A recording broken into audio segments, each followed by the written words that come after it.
நம்ம இவங்களுக்கு தான் நன்றி காட்டுறோம்.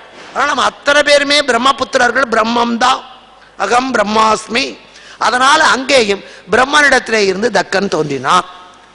எப்பவுமே ஒன்று, பிறக்கும் போது எல்லாம் நல்லது தான். எந்த குழந்தையும் நீங்கள் ஆஸ்பத்திரியில் போய் பாருங்க, இவன் எம்பி ஆவானா, எம்எல்ஏ ஆவானா, ஊரக்கெடுப்பானா, ஒன்றும் தெரியாது. எல்லா குழந்தையும் அழுவும், எல்லா குழந்தையும் சிரிக்கும். அதில் ஜாதியும் தெரியாது, முகத்தில் ஒன்றும் தெரியாது. வளர வளர வளர இன்னும் பாருங்க, குழந்தை பிறந்த உடனே அழும். அழுதாதான் இருக்குன்னு அர்த்தம். அழலாம் அடிப்பாங்க டாக்டர், அழணும். குழந்தை அழுதுதா கேட்போம். அந்த அழும்போது ஒரு 30 நாள் வரைக்கும் குழந்தை அழும்போது கண்ணுலேருந்து கண்ணீரே வராது. வர்றா வர்றா வர்றா வர்றான்னு கத்தும், ஆனால் கண்ணுலேருந்து கண்ணீரே வராது. 30 நாளைக்கு பிறகு அந்த குழந்தை அழுதா கண்ணீர் வரும். இன்னொன்னு சொல்லுவாங்க, குழந்தை 30 நாள்ல முகம் பார்க்கும். அதனுடைய வளர்ச்சியை சொல்லுவாங்க. குழந்தைக்கு 30 நாள் ஆனாத்தா அம்மா அப்பா இவங்க முகத்தை அடையாளம் தெரியும். இது அழறதுக்கு 30 நாள் தேவைப்படுது. மூஞ்சி அடையாளம் கண்டுபிடிக்கிறதுக்கு 30 நாள் தேவைப்படுது. அப்ப அது எதுக்கு அழுது? நம்மள அடையாளம் பார்த்துட்டு, ஐயோ நீ எனக்கு அப்பனா வந்தியே, நீ எனக்கு அம்மாவா வந்தியே, உங்கூட வாழணுமானது அழறது. அப்ப கண்ணீர் வருது, அப்ப கண்ணீர் வருகிறது. அப்போ அப்படிப்பட்ட அந்த குழந்தைகள் பிறக்கும் போது, மழை வரும்போது நல்ல தண்ணி தான், அது சாக்கடையில் விழுந்தா நாறுது, சந்தர காட்டில் விழுந்தா மணக்குது. அது டிஸ்டில் வாட்டர் தான். அதே மாதிரி பிறக்கும் போது எல்லா உயிர்களும் நல்ல உயிர்கள் தான். எல்லா குழந்தையும் நல்ல குழந்தைகள். மண்ணில் பிறக்கையிலே நல்லவராவதும் தீயவராவதும் தாயின் வளர்ப்பாது.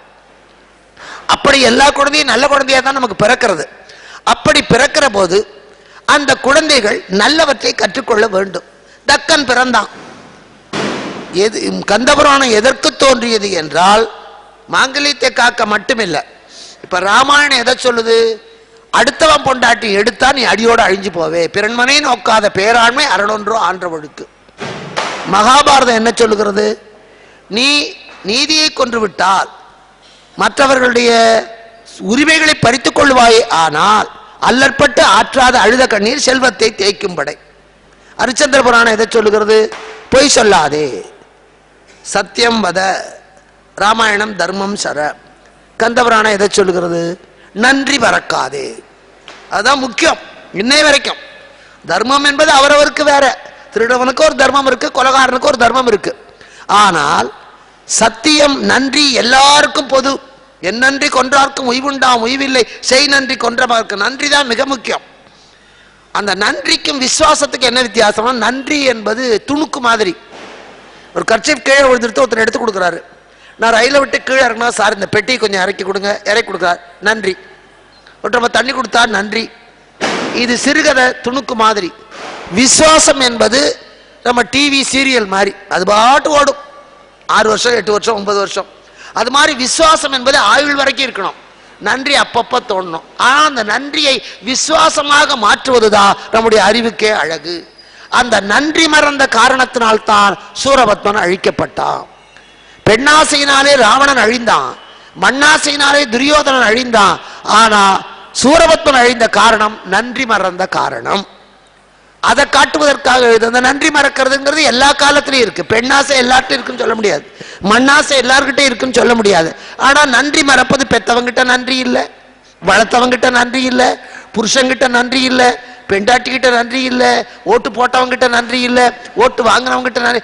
நன்றி என்பது அடுகளவு கூட இல்லை. அதனாலதான் முருகன் இன்னைக்கு வரைக்கும் நிலைச்சே நிற்கிறான்னா, என்னைக்கு வரைக்கும் அவன் நன்றியை கற்பித்துக் கொண்டே இருக்க வேண்டும். தக்கனும் தோன்றினான், ஒண்ணுமில்லாத ஆளு, தவம் பண்ணினான் இறைவனை. தவம் பண்ணுவது என்பது கோயிலுக்கு போறது, உருளுதண்டம் போடணும், மனசார பிரார்த்திப்பது. என்ன கேட்கணும்? எனக்கு காசை கொடு, பணத்தை கொடு, பிள்ளைய கொடு, பொண்டாட்டி கொடுன்னு கேட்கக்கூடாது. அதனால கஷ்டம் வரலாம். எனக்கு எது நல்லதோ அதை கொடு, அதான் பிரார்த்தனை. ஐயா எனக்கு எது நல்லதோ. சுந்தரமூர்த்தி நாயனார் கேட்கிறார், ஐயனே மையல் மானுடமா யான் மயங்கும் வழி என்னை தடுத்தாட்கொள்ள வேண்டும். நான் தப்பு செய்வேன், நான் தப்பு செய்யற போது செய்யாம தடுத்துடாம, அதுதான் பிரார்த்தனை. அதுதான் நாம தப்ப செஞ்சுட்டு கொலையை பண்ணிவிட்டு ஐயோ எனக்கு தூக்கு தண்டனை வராம காப்பாத்து, அது அல்ல. நம்ம அப்படிதான் பிரார்த்தனை பண்றோம், அது பிரார்த்தனையே அல்ல. செய்யாமல் இருக்கக்கூடிய தடுத்து விடு, முன்னாடியே தடுத்தாட்கொள். தடுக்கிறது மட்டும் போராது, தடுத்து விட்டு என்னை உன்னுடைய ஆளாக மாற்றிவிடு, அதான் முக்கியம். இங்க அதே மாதிரி தக்கனை தவம் செய்ய சொன்னான் நாரதன். தவம் செய்தான். தவத்தின் பயனாலே எல்லா செல்வமும் கிடைத்தது. எல்லாத்தையும் விட பெரியது மக்கள் செல்வம். மத்த காசு பணத்தை கூட திருடி கூட சம்பாதிச்சிடலாம். குழந்தை என்பது ஆண்டவன் கொடுத்தாத்தான். டாக்டர்கள் விஞ்ஞானத்தில் கண்டுபிடிச்சிருக்கான்.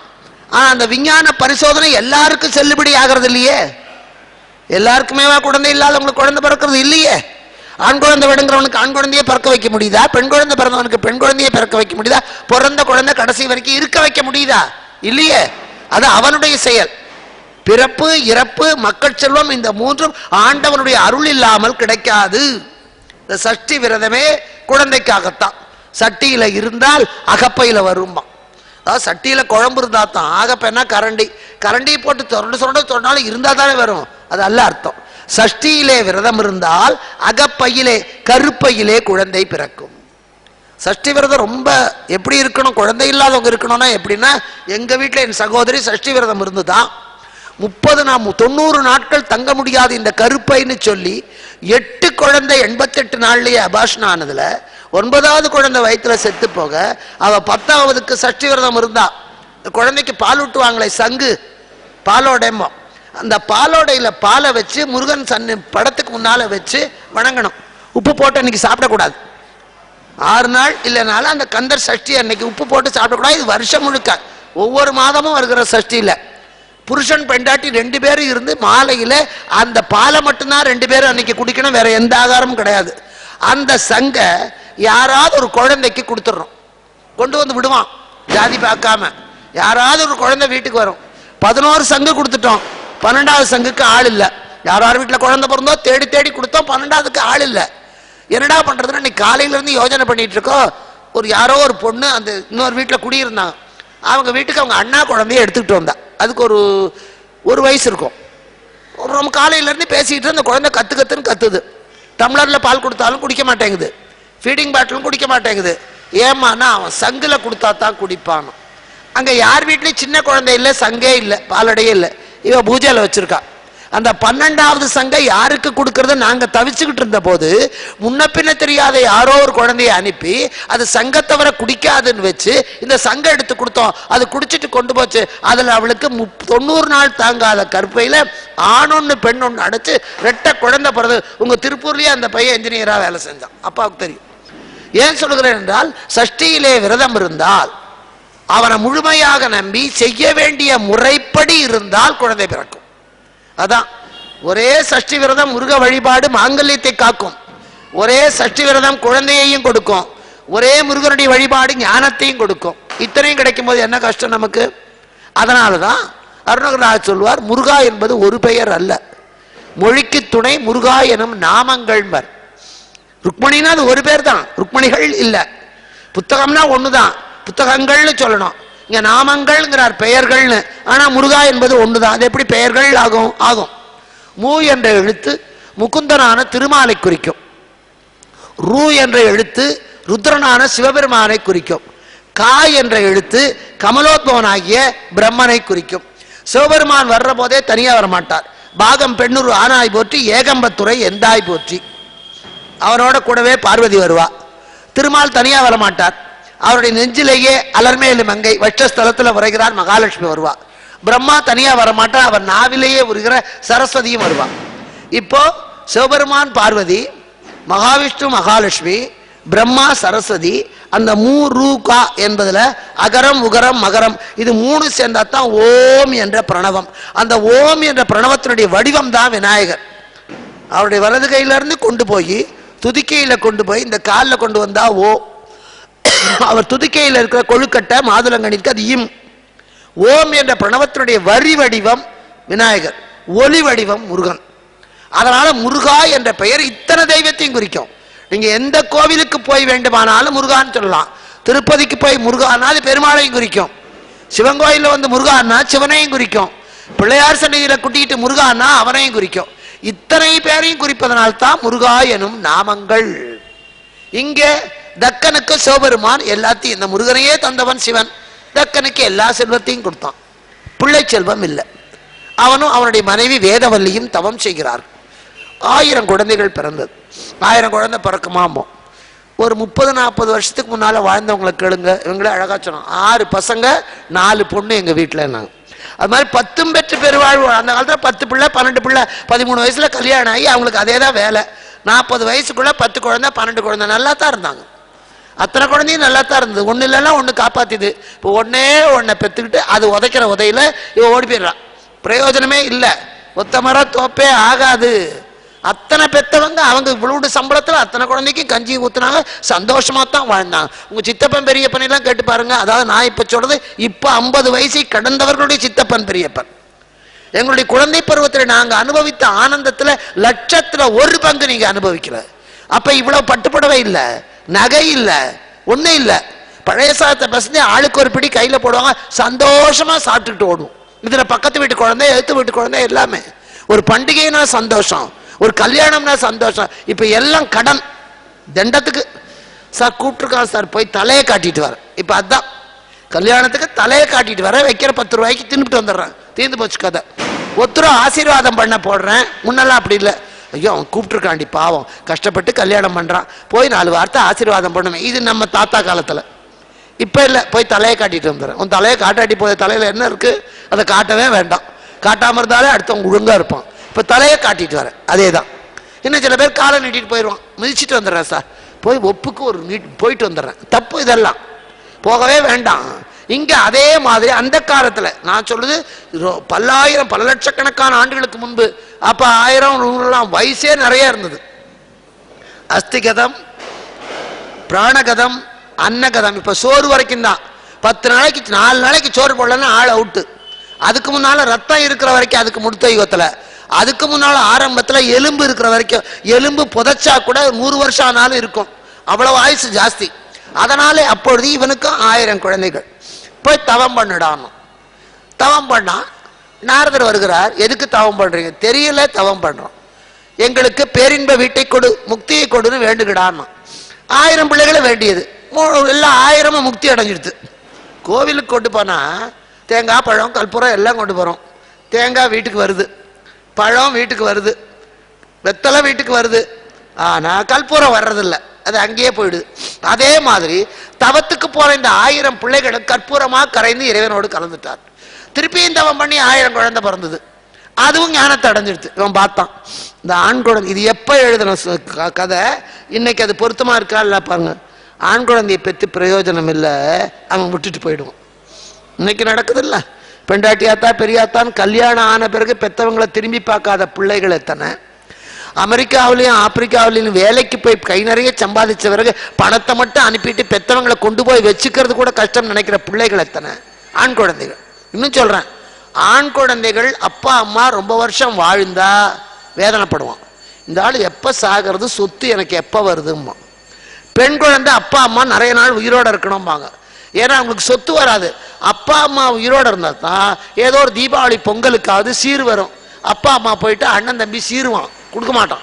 அதனால பெண் குழந்தை சொல்லுவா, என் பொண்ணு வயசுக்கு வர்ற வரைக்கும் எங்க அப்பா இருக்கப்படாதா, என் பொண்ணு கல்யாணத்துக்கு வரைக்கும். அப்பவே அவங்க அப்பாவுக்கு 90 வயசு. ஆனா இவ சொல்லுவா இவ பொண்ணு கல்யாணம் வரைக்கும் இருக்கணுமா. இது பெண் குழந்தை தக்கன்னு நினைச்சான். யோசிச்சு பாருங்க, தசரதன் 4 பிள்ளையே பெத்தான். கடைசியில் அவன் சாகிற போது அவன் வாயில துளசி தீர்த்தம் ஊத்த ஒத்த பிள்ளை இல்லை. பார்வதிய மகளா பெற்றான் இமவான். சிவபெருமான வீட்டு வாசல்ல வந்து நின்னான். வள்ளிய மகளா எடுத்து வளர்த்தான் நம்பிராஜன். முருகப்பெருமான் தான் மட்டும் இல்ல, அதலசேடன் ஆராட, அபினகாளி தாராட, அதிரவீசி வாதாடுவார், வனஜமாமியாராட, நெடியமாவனாராட, அத்தனை பேரையும் அழைத்து கொண்டு அவன் குடிசைக்கு போய் நின்னான். ஒரு பெண்ணை பெற்றவனுக்கு அத்தனையும் கிடைத்தது. அதனால பெண் குழந்தைய மட்டம்னு நினைக்காதீங்க. பெண் தான் பெற்றவர்கள் வாழ வேண்டும் என்று ஆசைப்படும், வேதனைப்படும். இவன் இது நான் சொல்ல, கந்தபுராணத்துல தட்சன் சொல்றான். ஆண் குழந்தைகளை பெற்ற அவன் குழப்ப பார்த்துக்கிட்டு அவன் போயிட்டான். எனக்கு ஒரு பெண் குழந்தை இருந்தா என்னை விட்டு போகாது இல்லையா, தவம் பண்ணினான். இவனுக்கு முதல்ல ஒரு பெண் பிறந்தான். அப்ப இவன் ரொம்ப வசதியா இருக்கிற சாதாரணமா இருந்தான். பெண் குழந்தைக்கு கல்யாணம் பண்ணணும். அப்ப பார்த்தான், நம்ம சக்திக்கு தகுந்த மாதிரி நமக்கு இத்தனையும் கொடுத்த அந்த ஆண்டவனுக்கே சிவபெருமானுக்கே இந்த பெண்ணை கொடுப்போமே. தட்சன் மகள் ஆகையினாலே அவளுக்கு தாட்சாயணின்னு பேர். சிவபெருமானு கொடுத்தான். சிவபெருமான் பிறப்பிலி இறப்பிலி அநாத. மற்ற எல்லாத்துக்கும் அவதாரத்துல அப்பா அம்மா சொல்லலாம், சிவனுக்கு அப்பா அம்மாவே இல்லை. ஏன்னா பிறந்தாத்தான் பிறந்தநாள் விழா கொண்டாடுவோம். இன்னைக்கு சங்கர ஜெயந்தி, ராமானுஜ ஜெயந்தி, கிருஷ்ண ஜெயந்தி, ராமநவமி, இத்தனையும் கொண்டாடுறோம். எங்கேயாவது சிவ ஜெயந்தி கொண்டாடுறோமா, முருகன் ஜெயந்தி கொண்டாடுறோமா? இல்லை. முருகனுக்கு பர்த்டேவே கிடையாது, அவனுக்கு பிறந்த நாளே கிடையாது. அவன் உதித்தான், மறைஞ்சிருந்தவோ வெளிப்பட்டான், அவ்வளவுதான். எந்த தாய் கர்ப்பத்திலிருந்து பிறக்கவே இல்லை. சிவனும் அதுதான். அதான் செம்மான் மகளை திருடும் திருடன் பெம்மான் முருகர் பிறவான் இரவான். சிவபெருமானுக்கு பேரே பிறவா யாக்கை பெரியோர். இப்ப அதனால அவன் அனாதை. ஒண்ணு ஞாபகம் வச்சு பாருங்க, வீட்டில் 2 லிட்டர் பாலை வாங்கி காய்ச்சி வச்சிருக்கோம். வாசல்ல காலிங் பெல் அடிக்கிறாங்க. சரி ஓடி போய் பார்ப்போமேன்னு போயிடுறோம். அந்த நேரத்தில் அந்த பாலில் ஒரு பல்லி விழுந்துருது. சாகலை, விழுந்த பள்ளி துள்ளி வெளியே கூச்சிடுத்து நம்ம பார்த்துட்டோம். ஆனால் அந்த பாலை குடிக்க மனசு வராது. நம்ம குழந்தைகளுக்கும் தரமாட்டோம், நம்ம வீட்டு வேலைக்காரி கூட தரமாட்டோம். ஏன்னா அவளுக்கு ஏதாவது ஆச்சுன்னா இந்த அம்மா வீட்டு பால் குடிச்சுதான் அவன் செத்து போனாலும் கேஸ் போட்டுருவான். பாலை கொட்டவும் மனசு வராது. யாராவது அனாதை பிச்சைக்காரர் இருந்தா இந்தாடாப்பா இந்த பாலை குடிக்கிற பால் நிறைய மிஞ்சி போச்சுமோ. ஏன்னா அனாதைக்கு கொடுத்தா கேஸ் கிடையாது, எவனும் கேட்கறதுக்கு நாதியத்தவனுக்கு பேர் தான் அனாதைன்னு பேர். அதனால இங்கேயும் சிவபெருமான் ஆதியத்தவன். அழகா ஒருத்தர் பாடினார், உன்னை கேட்கறதுக்கு உனக்கு பாராட்டுறதுக்கு அப்பா அம்மா இல்லடா. அதனாலதான் கல்லால் ஒருவன் அடித்தான், காலு செருப்பால் ஒருவன் அடித்தான், பித்தா பேயா என ஒருவன் திட்டினான், வில்லால் ஒருவன் அடித்தான், அர்ஜுனா பாசுபதத்தால் அடித்தான் சிவபெருமான, சாக்கிய நாயனார் பூவு நினைச்சு கல்லால் அடிச்சான், கண்ணப்ப நாயனார் கால் செருப்ப கண்ணுல வச்சான். உனக்கு ஒரு தந்தை தான் இருந்தால் இந்த தாழ்வெல்லாம் வருமோன்னார். என்னதான் இருந்தாலும் கெட்ட பையனா இருந்தாலும் அப்பா அம்மாவுக்கு மனசு கேட்காது, அம்மாவுக்கு கேட்காது. ஏன்டா என் பையனை பேசுறேன்பா. சிவனுக்கு யாரும் இல்லை, அவன் அனாதி. அனாதி பெற்று அதே மாதிரி பித்து சதகுணம் புத்ரா. அதே மாதிரி முருகனும் அனாதி, அவனும் பிறக்கல.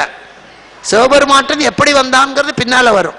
இப்ப அதனால பார்க்கடலை கடைந்த போது விஷம் வந்தது, பள்ளி விழுந்த பால் மாதிரி. யார்கிட்ட கொண்டு போய் கொடுக்கறது? விஷ்ணு கொடுக்க முடியாது, அப்பா இருக்காரு. பிரம்மாவுக்கு இருக்கு, திதி இருக்கா. சிவபெருமானுக்கு தான் அனாதை. விஷத்தை கொண்டு போய் அங்க கொடுத்தான், அவன் தின்னான். அவன் பொண்டாட்டிக்கு தான் பொறுக்கல, பார்வதி கழுத்தை பிடிச்சான். அது நீலகண்டமான் நின்னது. அப்பேற்பட்ட சிவபெருமானிடத்திலே போய் நம்ம பொண்ணை கொடுத்துருவோம். நமக்கு வசதி இல்லை, அவனுக்கு அப்பா அம்மா இருந்தா வரதட்சணை கொடு தங்கம் போடுன்னு கேட்பான். ஒத்துரு இல்லைன்னா கேட்க மாட்டான்னு கொடுத்துட்டான். நம்ம கஷ்டப்பட்ட காலத்துல நம்ம தகுதிக்கு தகுந்த மாதிரி முதல் பொண்ணை கல்யாணம் பண்ணுவோம். பின்னால வசதி வந்துட்டா பின்னால வர்ற குழந்தைகளுக்கு நிறைய பவுன் போட்டு நம்ம வசதிக்கு தகுந்த மாதிரி. இன்னும் சில பேர் முதல்ல வசதியா இருக்கும் போது நல்ல இடம், போக போக குறைஞ்சு போனா கடைசி இடம் குறையும். இந்த தட்சனுக்கு ஆரம்பத்துல வசதி இல்லை, நன்றி இருந்தது. எப்போ ஒண்ணு ஞாபகம் வச்சுக்கோங்க, இல்லாதவனிடத்திலே தான் உண்மையான கடவுள் பக்தியும் நன்றியும் விசுவாசமும் இருக்கும். ஒண்ணு ஞாபகம் வச்சுக்கோங்க, நம்ம கிட்ட பணம் இல்லைன்னா நம்மள ஒருத்தருக்கும் தெரியாது, நமக்கு பணம் வந்துட்டா நமக்கு ஒருத்தரையும் தெரியாது. அதான் நம்ம கிட்ட பணம் இல்லைன்னா இல்லாலும் வேண்டால் இன்றெடுத்த தாய் வேண்டால் செல்லாதவன் வாயில் சொல். நாம பணக்காரன் ஆயிட்டா அண்ணன் என்னடா தம்பி என்னடா எல்லாத்தையும் விட்டுருவோம். இங்க இவருக்கு வசதி வரல, நன்றி இருந்தது அப்போ.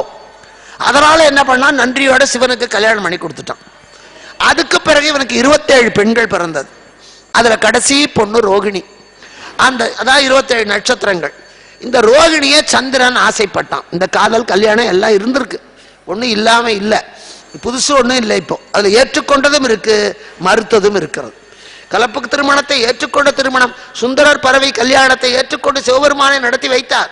இங்க அதே மாதிரி இந்த கடைசி பெண் ரோகிணியை சந்திரன் ஆசைப்பட்டான். இப்ப உங்களுக்கு தீபாவளி சமயத்துல ஒரு பெரிய உண்மை தெரியும். விளம்பரமே என்ன, ஒரு இண்டக்ஷன் ஸ்டவ் வாங்கினா 100 பொருள் இனாம். 100 பொருள் இனாம். யோசிச்சு பாருங்க, இந்த 100 பொருள் எத்தனை? ஒரு 6 அடுக்கு தர்றான், 4 குண்டா தர்றான், 16 டம்ளர் தர்றான். இத்தனையும் வாங்கினா அவனுக்கு என்ன லாபம் கிடைக்கும்? நம்ம யோசிக்கிறது இல்லை, எந்த கொடுக்குறான் ஏது கொடுக்குறான். அப்ப அந்த ஸ்டவ் எந்த லட்சணத்துல இருக்கும் யோசிக்கணும். காய்கறி வாங்கினா கருவேப்பிலை எனாம், ஒரு புடவை வாங்கினா இன்னொரு புடவை எனாம், யானை வாங்கினா அங்குசம் இனாம், கல்யாணம் பண்ணிக்கிட்டா குடும்ப கட்டுப்பாடு இனாம், எல்லாத்துக்கும் இனாம். அதே இந்த இனாம தொடங்கி வச்சவனே தட்சன் தான், புதுசு ஒண்ணுமே இல்லை. சந்திரன் கேட்டான் ரோகிணியை கல்யாணம் பண்ணி கொடு, கடைசி பொண்ணு. அவளை கல்யாணம் பண்ணி கொடுத்தா முன்னால் இருக்கிற 26 எவன் கட்டுவான்? மூத்தவர் இருக்கும் போது இளையவளுக்கு பண்ண முடியாது. அப்ப சொன்னான் தட்சன், 26 உனக்கு இலவசமா தரேன், இந்த 27 கல்யாணம் பண்ணிக்கும். அவன் சரின்னா கஷ்டமா என்ன, 27 கட்டிக்கிட்டான். ஆனால் ஒருவன் எத்தனை பொண்ணை வேணா கல்யாணம் பண்ணிக்கலாம், ஆனா எல்லார்கிட்டையும் ஒரே மாதிரி அன்பு காட்டணும். எத்தனை பிள்ளைகளை பெற்றுக்கொள்ளலாம், எல்லா பிள்ளைகளுக்கும் தந்தை என்பவன் ஒரே மாதிரி வசதிகளை தரணும். இது வசதி, அது மட்டம். தசரதன் அப்படி செய்த காரணத்தினால்தான் அந்த பாவத்துல தான் அவன் 14 நாள் தைலத்துல கிடந்தான். 60,003 மனைவி, 3 மனைவி கிட்ட ஒரே மாதிரி அன்பு காட்டல. இருக்கிற வரைக்கும் கையை கிட்ட அன்பு காட்டி சரியான நேரத்தில் அவளுக்கு துரோகம் பண்ணினான். அதனாலதான் அழிஞ்சான். அதனால இங்கேயும் எல்லாரிடத்திலையும் ஒரே மாதிரி அன்பு காட்டல. அந்த பெண்கள் போய் அப்பா கிட்ட அழுதது, என் புருஷன் என்னை கவனிக்க மாட்டேங்கிறான். கவனிக்காட்டா கூட பரவாயில்ல, நம்ம கண்ணு முன்னால வேற ஒருத்தர்கிட்ட அன்பு காட்டினா தான் பெண்களால் பொறுக்க முடியாது. அதனால ரோகிணி கிட்ட அன்பு. உடனே கூப்பிட்டான், நீ இப்படி பாரபட்சமாக நடந்து கொண்ட காரணத்தினாலே தேய்ந்து போகும், ஒண்ணுமில்லாத போடா சொல்லிட்டான். அவன் தேய ஆரம்பிச்சான். இன்னைக்கு அதுதான், பாரபட்சம் காட்டினால் நாம் அழிஞ்சு போயிடுவோம். அதுதான், ஒரு பெண்ணை கல்யாணம் பண்ணி கொண்டு வந்து விட்டு அவளுக்கு துரோகம் பண்ணி வேறொரு பெண்ணோட வாழ்ந்து இவளையும் வைத்துக் கொண்டு நீ வாழ்ந்தேன்னா தப்பு இல்லை. ஆனா ஒருத்திக்கு துரோகம் பண்ணி ஒருத்தியை வச்சா அவன் கடைசியில அழிஞ்சு போய் கடைசி நேரத்துல அழறத்து கூட ஆள் இல்லாம தெருவில் ஆக்சிடென்ட்ல சாவான். இதுதான் கந்தபுராணம் காட்டித்தர முதல் நியாயம். சொன்ன உடனே இவன் போய் சிவபெருமான் கிட்ட போனான். எப்பவுமே மாமனாரை எதிர்க்கிற போது மாப்பிள்ளை ஒன்னா சேர்ந்துப்பான், மாமியாரை எதிர்க்கிற போது மருமகள் எல்லாம் ஒன்னா சேர்ந்துக்குவான். அவளுக்குள்ள 1000 இருக்கும். சிவபெருமான் சகல மூத்த பொண்ணு அவர் கல்யாணம் பண்ணியிருக்கார். சந்திரன் போய் கேட்கிறான், ஐயா எனக்கு சாபம் கொடுத்துட்டார். காலில் போய் விழுந்தான். நம்ம இந்து மதத்திலேயே சரணாகதி என்பது ரொம்ப முக்கியம். கொசு கூட பாருங்க, நாமெல்லாம் மறந்துட்டோம் சரணாகதியை. கொசு முதல்ல காலத்தான் கடிக்கும், காலத்தான் கடிக்கும். காலை கடிச்சிட்டு காதுகிட்ட வந்து நொய்ங்கும். அதாவது நமஸ்காரம் பண்றதுன்னா அதுக்கு ஒரு விதிமுறை இருக்கு. தொட்டு வணங்கிட்டு நம்ம காதுகிட்ட கையை வச்சு இன்னாருடைய மகன், இன்னாருடைய பேரன், இன்னாருடைய மகன், இன்ன கோத்திரம், இன்ன பெயருடையவன் உன்னை வணங்குகிறேன் சொல்லணும். இதுதான் முறை. இங்க கொசுதான் அதை செய்து காலை கடிச்சு விட்டு காதுல வந்து நான் தான் கொசு கடிக்க போறேன். நம்ம மனுஷன் விட்டுட்டோம். இங்க அதே மாதிரி சரணாகதி என்பது எவ்வளவு தப்பு பண்ணாலும் மனப்பூர்வமாக தன் தப்பை நல்ல ஞாபகம் வச்சுக்கணும். மனப்பூர்வமாக தப்பை உணர்ந்து காலில் விழுந்தா அவனை மன்னிக்கணும். செய்யறதெல்லாம் செஞ்சுட்டு சும்மா காலில் விழுறதெல்லாம் இல்லை, அவன் உணரணும் தான் செய்தது தவறு என்பதை உணர்ந்து அந்த வேதனையெல்லாம் கண்ணீரிலே கரைத்து நீ என்னை காப்பாத்துன்னு காலில் விழுந்தா அவனை எட்டி உதைக்கிறவன் மனுஷனே இல்லை. ஒன்று ஞாபகம் வச்சுக்கணும், தண்டிப்பதினாலே நியாயம் கிடைக்கலாம், மன்னிப்பதினாலே சந்தோஷம் கிடைக்கலாம். ஆனால் அதை மறந்து விடுவதனால் தான் நமக்கு திருப்தி கிடைக்கும் உண்மையிலேயே. அதனாலதான் செய்ததை மறந்து விடு. அவன் செஞ்சதையும் நீ அவனுக்கு கொடுத்ததையும் அவன் நமக்கு கொடுக்காதையும் செஞ்சுட்டு மறந்துடு, அவ்வளவுதான். இப்ப அதே மாதிரி சிவபெருமான் காலில் விழுந்துட்டான். சரணாகதி காலில் விழுந்த உடனே அவர் பார்த்தார், நான் உன்னை காப்பாத்துறேன். ஆனா நீ எனக்கு தப்பு பண்ணினா உன்னை மன்னிக்கிறதுக்கு எனக்கு தைரியம் இருக்கு. ஒண்ணு ஞாபகம் வச்சுக்கோங்க, சீதைய ராவணன் தூக்கின்னு போனான். ஆனா ராமன் உடனே ராவணனை கொல்லல, தூது விட்டான். அனுமனை தூது விடுறான், அங்கதனை தூது விடுறான்.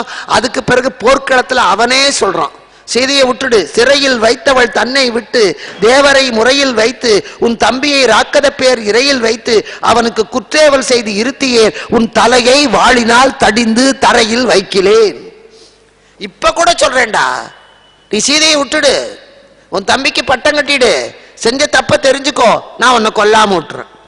ஆனா சீதையை தூக்கி கொண்டு போன ராவணனுக்கு மன்னிக்கிறதுக்கு இத்தனை வாய்ப்புகள் கொடுத்த ராம சுக்ரீவன் மனைவியை தூக்கி கொண்டு போன வாலிய விசாரிக்காமையே அவங்கிட்ட ஒரு வார்த்தை கேட்காமையே அவனை கொன்னானே, இது எந்த வகையில நியாயம்? நியாயம். என் பொண்டாட்டி ஒருத்தன் தூக்கிட்டு போயிட்டான்னா அவளை சேர்த்துக்கிறது சேர்த்துக்காது ஏன் இஷ்டம், யாரும் என்ன கேட்க முடியாது.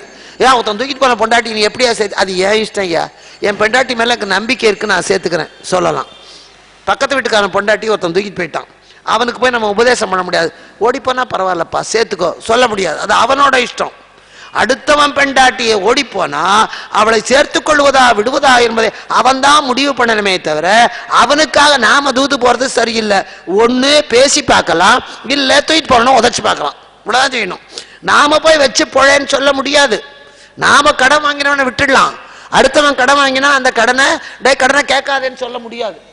இங்கேயும் அதே மாதிரி இவன் தன்னுடைய மிகப்பெரிய ஒரு தப்பை செய்தவனை மன்னிக்கிறது, எனக்கு செஞ்சா மன்னிக்கலாம், உனக்கு செஞ்சா நீ தான் மன்னிக்கணுமே தவிர உனக்கு செஞ்ச தப்புக்கு நான் மன்னிக்கவும் முடியாது. உன்னை மன்னிச்சுதான் சொல்லலாம், ஆனா கண்டிப்பா மன்னிக்கணும்னு யாரையும் சொல்ல முடியாது. இதை சிவபெருமான் சொல்றார். நீ செய்த தப்பு தக்கனுக்கு. ஒரு பெண்ணிடத்திலே பாரபட்சம் காட்டினால் உனக்கு அவன் கொடுத்த தண்டனை நியாயம். ஆனா நீ என் காலில் விழுந்துட்டதுல உன்னை காப்பாற்ற வேண்டியது எனக்கு நியாயம். அவன் கொடுத்தது நியாயம், உன்னை காப்பாற்ற வேண்டியது நியாயம். அதனால உன்னை நான் தூக்கி என் தலையில வச்சுக்கிறேன். என் தலையில இருந்தா உன்னை யாரும் அழிக்க முடியாது. ஆனால் அவன் கொடுத்த தண்டனையை நீ அனுபவிச்சுதான் ஆகணும். உன்னை தூக்கு தண்டனையை நான் ஆயுள் தண்டனையா மாத்துறேன், ஆனா விடுதலை பண்ண முடியாது. அதான் நியாயம். தப்பு பண்ணிட்டான், தூக்கு தண்டனை, அதை விடுவிக்கணுமா வேண்டாமாங்கிறது சட்டத்தை சேர்ந்தது. கடைசி பட்சமா சரி இத்தனை வருஷம் ஆச்சு, இன்னொரு 20 வருஷம் ஜெயில இரு, ஆயுள் தண்டனையா மாத்தலாமே தவிர நீ கொலை பண்ணா கூட பரவாயில்லப்பா வெளியே போன்னு சொல்ல முடியாது. சிவபெருமான் அதைத்தான் சொன்னார். நீ எங்காலில் விழுந்துட்ட, அதனால உன் தண்டனையினுடைய வேகத்தை நான் குறைக்கிறேன். நீ முழுசுமா அழிந்து போகாம இன்னைக்கு வந்த பாரு, இதுவரைக்கும் நீ அனுபவிச்சது நியாயம்.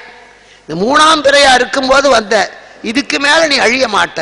ஆனால் அவன் கொடுத்த தண்டனைப்படி ஒவ்வொரு மாதமும் தேய்ந்து தேய்ந்து நீ வளர வேண்டும். இது சிவபெருமான் கொடுத்த சரியான தீர்ப்பு. இப்போ சந்திரன் அவருடைய தலையில உட்கார்ந்து எல்லாரும் வணங்கத்தக்கவனா வாழ்ந்தான். தட்சனுக்கு பொருட்கள். இப்ப அவன் நல்ல வசதி வந்தாச்சு. அவன் பார்த்தான், சிவபெருமான் நான் தண்டிச்சவனை அவன் எப்படி சமாதானப்படுத்தலாம், சிவனையே நான் அழிப்பேன். இது பைத்தியக்காரத்தனம். ஒரு கள்ளத்துக்கு ஒரு பையன் மேல போடுறான், நான் பையனை அடிக்கலாம், கல்லை பிடிச்சி ஓங்கி ஓங்கி அடிச்சு நம்ம கைதான் உடையும்.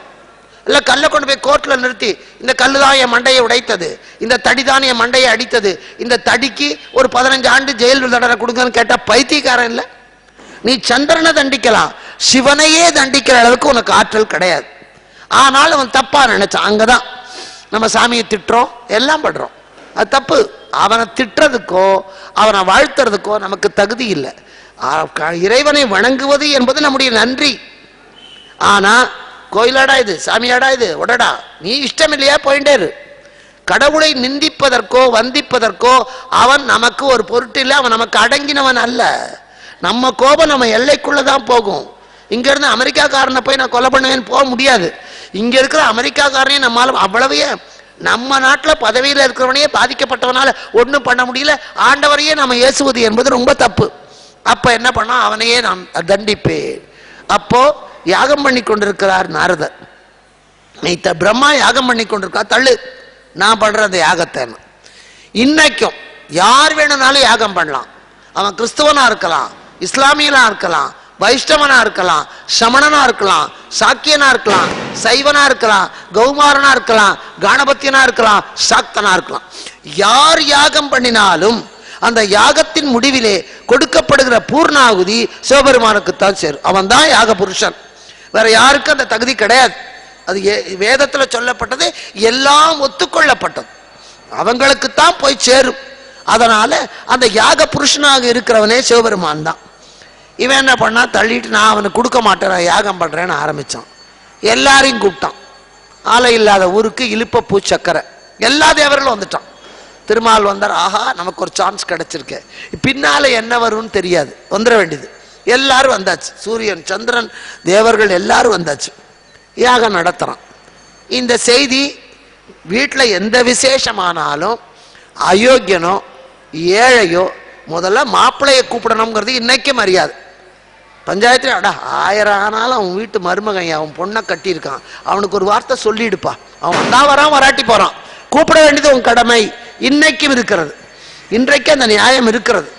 அதனால இங்கே அன்னைக்கு சொன்னான், சிவபெருமான கூப்பிடல, நீ யாகத்தை அக்கியம் கொடுக்காட்டா கூட போறது, அழைப்பாவது அனுப்பியிருக்கணும். இதுல என்ன கஷ்டம்? இதுக்கு ஒன்றும் காசு பண்ண வேண்டாம், ஒரு அழைப்பு அது கூட கொடுக்கல. பார்வதி பார்த்தா, இது அன்றைக்கும் சரி இன்றைக்கும் சரி, அப்பனுக்கும் புருஷனுக்கும் சண்டை வந்தா நடுவுல 2 ஆட்டில் ஆப்ட குட்டி மாதிரி தவிக்கிறவ பொண்ணுதான். இவன் சொல்லுவான், உங்க அப்பா அன்னைக்கு 10 பவுன் போட்டான், மீதி 2 பவுன் அடுத்த வருஷம் தர்றேன்னா. கல்யாணம் ஆகி 30 வருஷம், ஞாபகம் வச்சுக்கணும், கல்யாணம் ஆகி 30 வருஷம் ஆச்சு, இவன் பொண்ணுக்கு கட்டியாச்சு, இன்னும் உங்க அப்பா 2 பவுன் தரல, போய் வாங்கிட்டு வாடி. இவன் கழுத்தை பிடிச்சி தள்ளுறான். அங்க போய் கேட்கறான் அப்பங்கிட்ட, ஏப்பா நீ 2 பவுன் தரேன்னே தரல, உன் மாப்பிள்ளை தினம் திட்டார். அவர் சொல்லுவார், ஏமா நானே வீடு வாசல் எல்லாம் போய் 4 பேருக்கு கல்யாணம் பண்ணிட்டு ரிட்டையர்டு ஆயிட்டு வியாதி வந்து உட்காந்துருக்கேன், கொஞ்சம் கூட இறக்கம் இல்லாம 2 பவுனை கேட்கறிய, அவனுக்கு தான் அறிவில்லைன்னா உனக்கு அறிவில்லை, அப்பா வந்து நீ எல்லாம் எனக்கு வந்து பொண்ணா பிறந்திய, வாங்கிட்டு வரலன்னா அவன் உதைக்கிறான், போய் கேட்டா இவன் உதைக்கிறான். கணவனுக்கும் பிள்ளைக்கும் சண்டை வந்தாலும் பெண்டாட்டி தான் பாதிக்கப்படுறான். அவர் சொல்லுவார், அவனுக்கு சோறு போட்ட உன்னை வீட்டை விட்டு துரத்துவேன்பாரு புருஷன். பையன் சொல்லுவான், அந்த ஆள் பேச்சை கேட்டுக்கிட்டு எனக்கு சோறு போடலை, கடைசி காலத்தில் உனக்கு நான் சோறு போட மாட்டேன். இது ரெண்டையும் மாட்டிட்டு முடிக்கிறது அந்த பொண்ணு தான்.